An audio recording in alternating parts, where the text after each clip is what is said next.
There is a problem statement we found in the industry. They are always on a cost pressure and in a margin pressure to maintain it to a healthy ratio. So that's the way the requirement of FOS has come in. There are 11 yards of activities in the logistics industry. So we see the cost benefit as a byproduct, the value addition in terms of customer experience and the top line increase. You fall down, how quick you get up is what matters. So I would look like a setback at that time. But if you look at now, those are the wonderful opportunities. Value which we adapted for this generation is work-life balance. First generation graduates job opportunity, that is one of our core aspiration of the company. Oriented company to a solution oriented company. The attrition lies between 20 to 25% as an industry standard. Focusing on one thing, that is very important.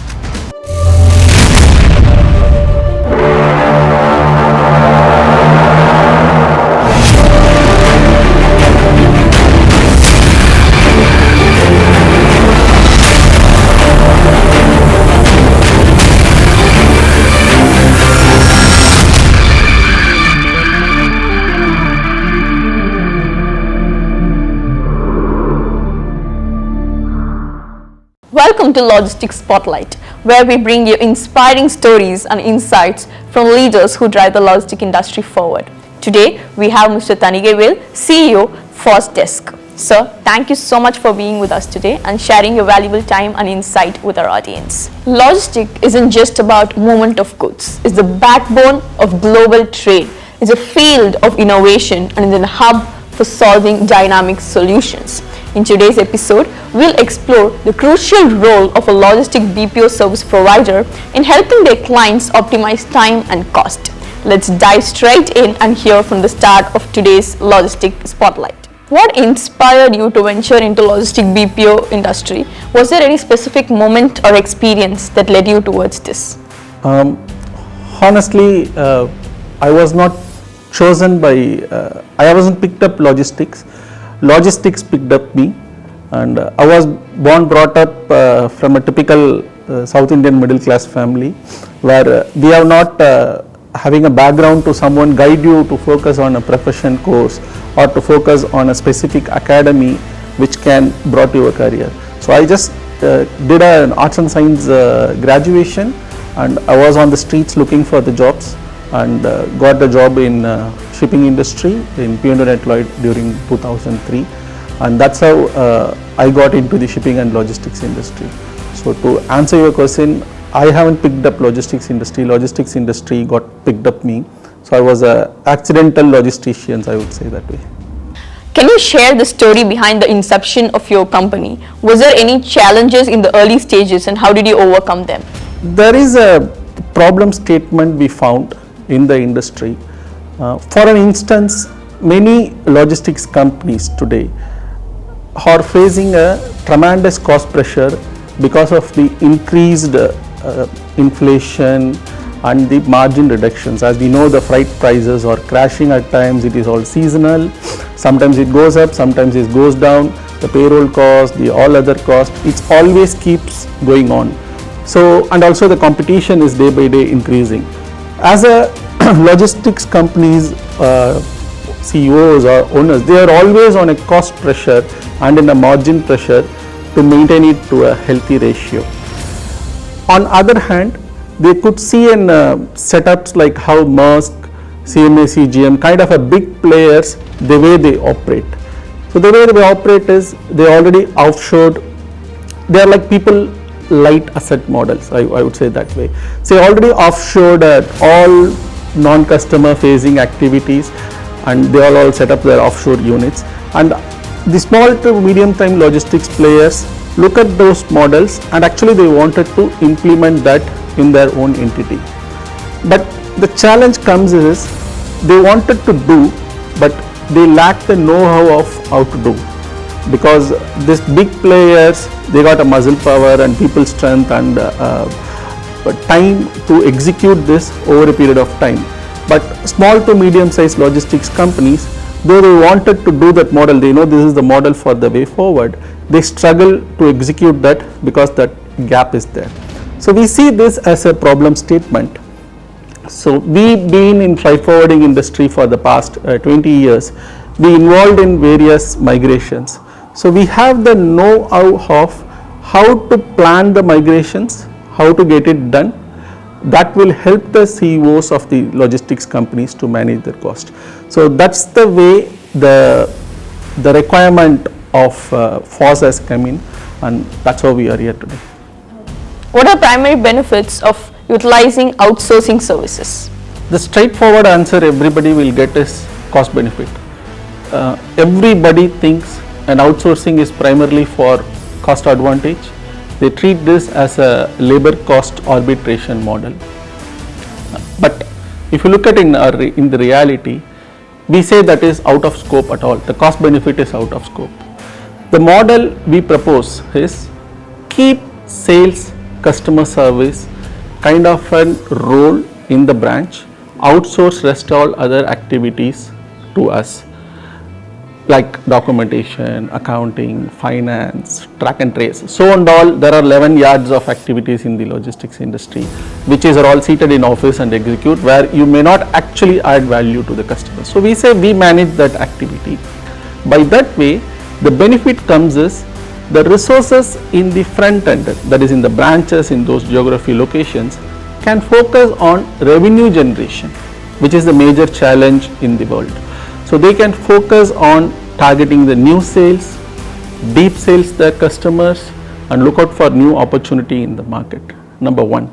Number two, they can focus on adding more customer experience to their existing portfolio. So rather somebody seated in office in Atlanta or in Brisbane and executing a documentation or preparing a BL, that person can call his client or visit his client and talk about his challenges and add value to them. By that way, the company's top lines will go, and as a byproduct, the cost benefit will come. That is given, the cost benefit is given. So we see the cost benefit as a byproduct, the value addition in terms of customer experience and top line increase. That's the core reason why somebody has to do an outsourcing. So we say that as a, if I have to say that as a value. What sets your BPO company apart from others in the industry? Is there any specific strategies or approaches that you follow? I'd like to give an example of the tea roses tea, which comes as an advertisement. They say that tea is got a component of 3 different fragrances, aroma and taste to it, which gives a unique fusion to the tea. Similarly, as FOSS, we come with 3 blend of skills. Number 1, we are freight forwarders for the past 2 decades. So we come from the freight forwarding industry and we carry the advantage of know-how of the logistics language. So we know the sensitivity of master array bill amendment, what is the turnaround time required for that, how a letter of credit to be accurately prepared, what is the sensitivity in that. So this know-how is one of our strength. Second, we also carry the process management skill that comes over a period of time experience we involved in various outsourcing projects. Third, which is far more important, is we come with the culture of continuous improvement, in other words process optimization or process excellence. If you add up these 3 skills, that is the freight forwarding knowledge, process management and process excellence, it become a fusion of art, I would say. In other words, the skills can be developed by anybody on a regular trainings, etc. But the art can come only over a period of time. So we feel as FOSS Desk, this art is our USP, and that's where we try to promote to the clients and give these benefits to the clients to add value in their business. How has your previous professional experience or background helped you run the business? Whatever we are here today, it's mainly because of our previous experiences. Not only the companies and projects we worked in the past, also our bosses and some of the reporting heads who we worked in the past. Their contributions, their knowledge is what made us today. As I said before, this fusion of process management and freight forwarding knowledge just comes from experience of 2 decades, and it is not just my experience or my team experience. It is a consolidated experience of various leaders and various companies. So FOSS is here today because of the last 20 years of career which contributed us to be placed today. What are the significant milestones and achievements that you have accomplished that you're particularly proud of? As you know, we are a very young organization. We recently started the entity. One interesting story, if I have to share, we started this project for one of our client by just sending a DSR, basically sending a daily report kind of stuff to their end client. And we are doing that religiously every day. We are following, as I said, the process management skills. We make sure the information is right and the information reaches to the customer on time. So my client CEO visited his customer, the one we are sharing this information. So interestingly, they said to him, if you get a report, that is a DSR from your team, we set our watch, it's now 10 o'clock. So that's the consistency we maintained, and that's the compliance we maintained to that. So the CEO, our client CEO, got impressed with that, and he came back and said, this is what the feedback I got from our client, and you guys are doing something really, though a small stuff, but something notable by the customer. And that gave him the confidence. Just from an activity of sending a DSR, today we are managing their entire operations, right from managing the PO to the POD. All the activities in their operations is managed by us, and their team is now focusing on client side to get a new business and to serve the client much more. So in a short span of time, this is the model we actually wanted to implement for each logistics company, because this is the value we propose across, and we are very happy that we could able to achieve this. So I can say this as a achievement of the operating model and as a company FOSS. Running a successful business needs perseverance and dedication. Have you encountered any setbacks, and how have you navigated through it? Quite few. Maybe I'll share some experience which has happened in the professional life, that is during the journey of the career, not exactly in the business what we do. Long before I was started my career as a team member, grown up the corporate ladder, become a team leader, and that's the time I got married as well. So it is a very young, very early stage of the career, I would say. Some reasons, the corporate restructure, organization restructure has happened, and I've been asked to step down from a team leader to team member. So I would say that's a major setback and very early stage of the career. But if I revisit that today, that has given me a confidence to face when something goes wrong, when you fall down, how quick you get up is what matters. So I would say I'm fortunate that has happened very early stage. I'll share another interesting setback happened in my career. In 2007, I was nominated for a project in Melbourne. I got my visa, I got my flight tickets, all set and ready to fly. And that was supposed to be my first international travel. And as you know, an international travel is always a dream for someone come from a middle class background. That's always a daydream, you can say, to have. And you are all set ready to fly. And one fine day morning, I've been called by my bosses, and they said they issued me a train ticket saying you have to take down to Madurai and take a project over there.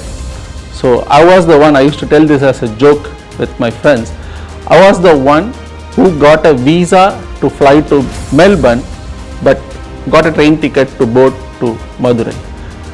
But if I recall that, it appears like a setback that time, but that Madurai project is one of my prime project in my career. I would say that is one of the crown jewel kind of a project in my career.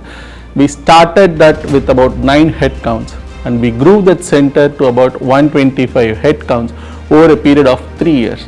The uniqueness is, as you know, Madurai, there is no harbor exist. People over there hasn't seen the containers, they have not seen the ships, they have not seen the CFS stations, etc.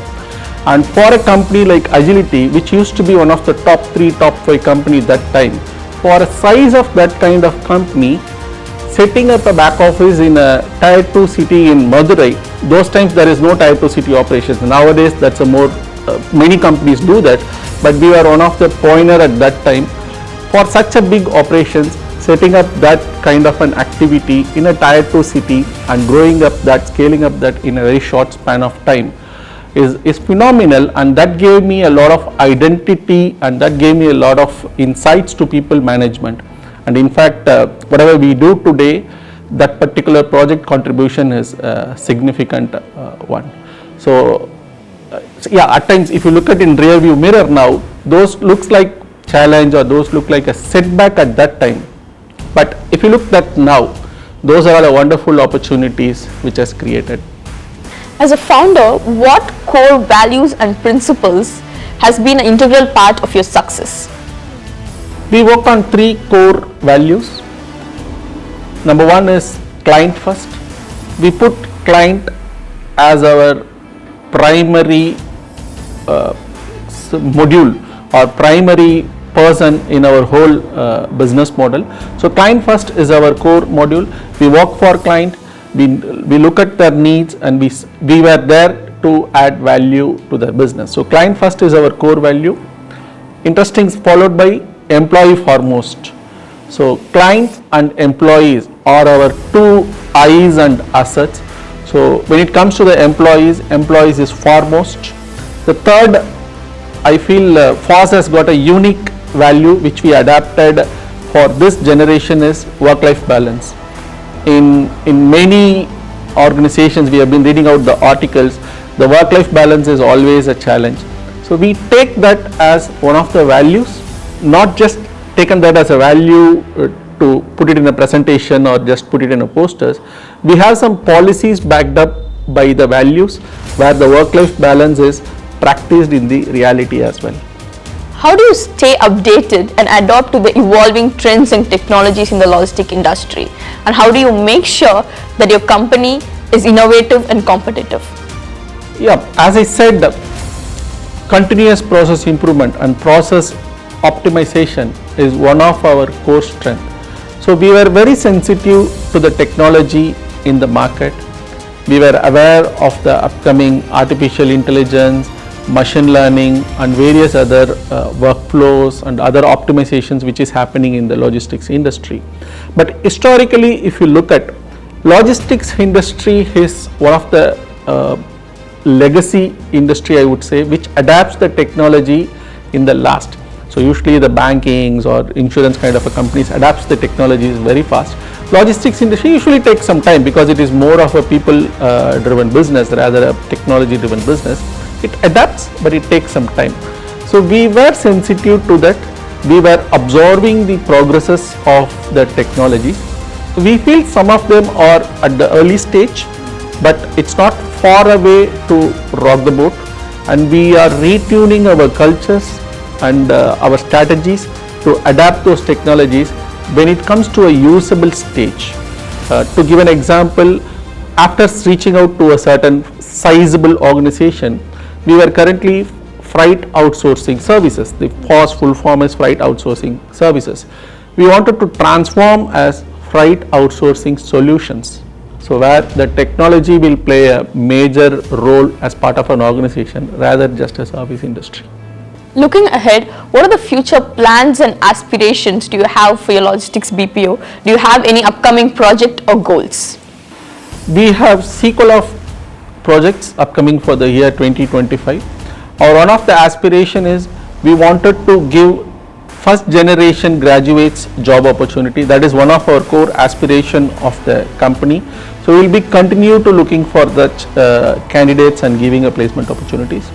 Plus As I mentioned, we wanted to become a sizable organization. 100 headcounts is our first mission we wanted to reach out to.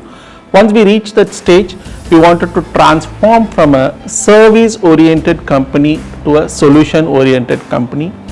But with that model, we feel we could able to add more value to our clients who we already serving and who we going to serve in the future.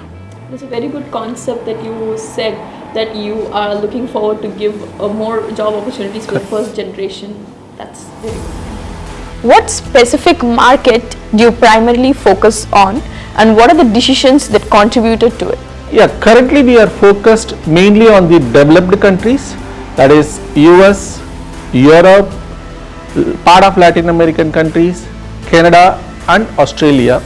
Currently we were not focused on Asia, Middle East and Africa countries, but as I said, as a service industry, we feel these are all the countries where we can add more value being in service industry. But when we transform from a service to a solution industry, we definitely don't want to drop any countries. We wanted to look out the globe as a global, and we wanted to reach out with our solutions to all the countries, all the cities and all the towns. It is generally believed that BPO industries have high attrition rate. So how does your company address and manage employee turnover? Yeah, attrition is always a challenge for a service industry, and somewhere the average attrition lies between 20 to 25% as an industry standard.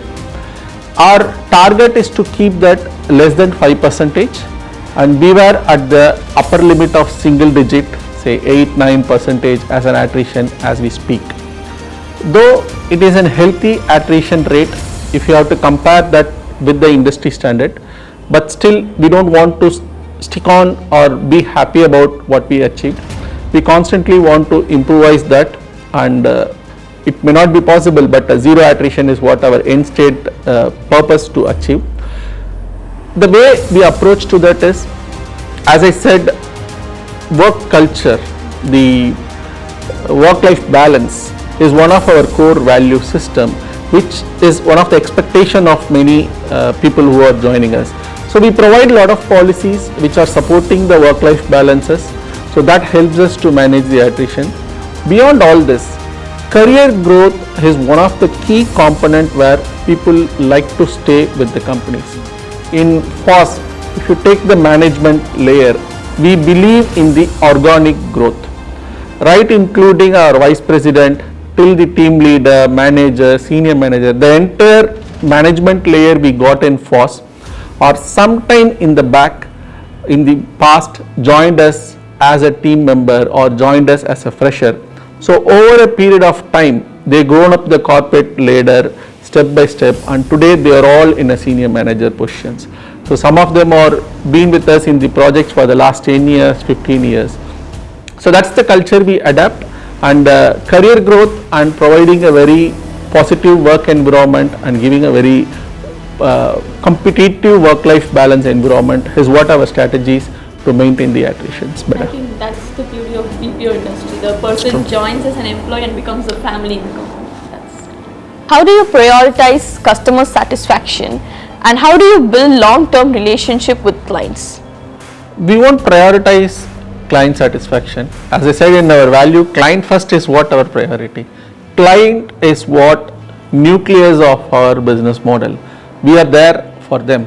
So there is no logic of prioritizing. They are our God, they are our customer is the king, I would say. We are there to add value to their business. So we won't prioritize them. They are the one we will exist as a business unit. And long-term relationship, the freight forwarding or logistics industry is all about people relationships and networking.